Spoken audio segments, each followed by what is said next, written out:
किसी छोटे से गांव में भोला नाम का एक अत्यंत सरल हृदय व्यक्ति निवास करता था।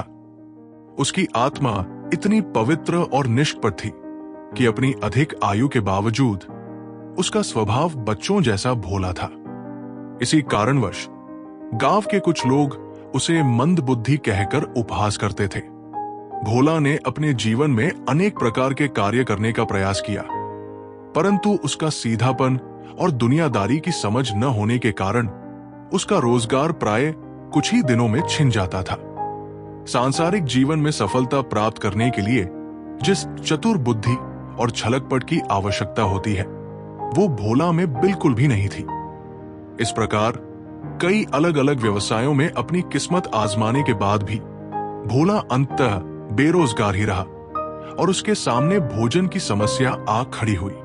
एक रात जब भूख और निराशा ने उसे बुरी तरह घेर लिया, तो वो गांव के मंदिर के सामने बैठकर फूट फूट कर रोने लगा। अपनी व्यथा ईश्वर के सामने रखते हुए वो बोला, हे ईश्वर, मुझसे कोई भी काम ठीक से नहीं होता। या तो मेरे लिए कोई व्यवस्था कर दीजिए या फिर मुझे अपने पास बुला लीजिए। संयोगवश मंदिर के पास ही एक पेड़ के पीछे एक चोर छिपा हुआ था। भोला के करुण क्रंदन को सुनकर उस चोर का हृदय द्रवित हो गया।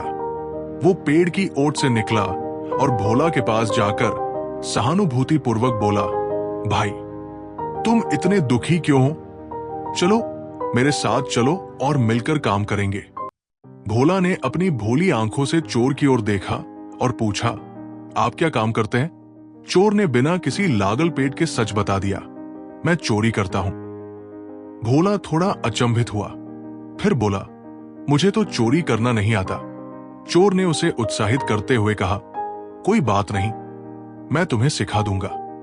साथ में काम करेंगे तो आसानी होगी। भोला के पास और कोई विकल्प नहीं था, इसलिए वो चोर के साथ चलने को राजी हो गया। दोनों साथ साथ चल पड़े। रास्ते में चोर की नजर एक खलिहान पर पड़ी जिसमें अनाज रखा हुआ था। उसने भोला से कहा कि वो थोड़ी देर यहीं रुके। चोर खलिहान में अनाज चुराने के इरादे से अंदर घुसने लगा। उसने भोला को पास के एक ऊंचे पेड़ पर चढ़ने को कहा और निर्देश दिया कि यदि उसे खेत का मालिक आता हुआ दिखाई दे तो वो तुरंत आवाज लगाकर उसे सतर्क कर दे।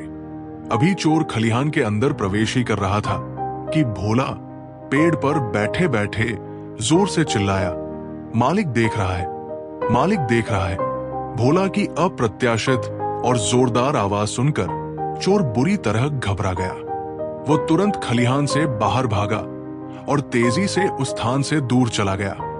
थोड़ी दूर जाकर जब उसे लगा कि अब खतरा टल गया है, तो उसने भोला से पूछा, मैंने तो चारों तरफ अच्छी तरह से देखभाल कर अंदर प्रवेश किया था, इतनी जल्दी खेत का मालिक कैसे आ गया?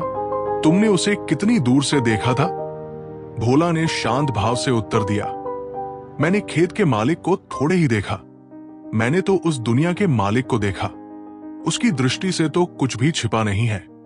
भले ही इस खेत के मालिक ने तुम्हें चोरी करते हुए नहीं देखा, पर उस सारे संसार का मालिक तो सब देख रहा है ना। आखिरकार हम सबको अपना अपना हिसाब तो उसी को देना है ना। भोला की इन गहरी बातों को सुनकर चोर हक्का बक्का रह गया। उसे अपनी करनी पर गहरा पश्चाताप हुआ और उसकी आंखों में आंसू आ गए। उसने भरे गले से कहा, भाई, सच कहूं तो मुझे हमेशा से ही लोग ये कहते रहे कि मैं जो काम कर रहा हूं वो गलत है। मैंने कभी किसी की बात नहीं मानी, पर आज तुमने मेरी आंखें खोल दी। तुमने बिल्कुल सही कहा, आखिरी हिसाब तो उस सारे जहां के मालिक को ही देना है।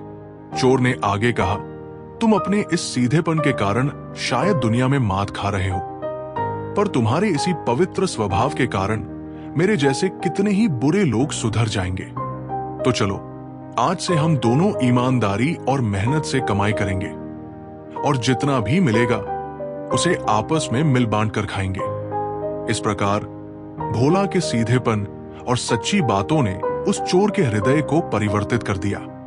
वो बुरा काम छोड़कर नेक रास्ते पर चलने का संकल्प लिया और इस तरह उस भोले भाले भोला की व्यवस्था भी उस परमपिता परमेश्वर ने कर दी। जिसके न्याय और करुणा पर उसे अटूट विश्वास था। अब दोनों मिलकर ईमानदारी से जीवन यापन करने लगे।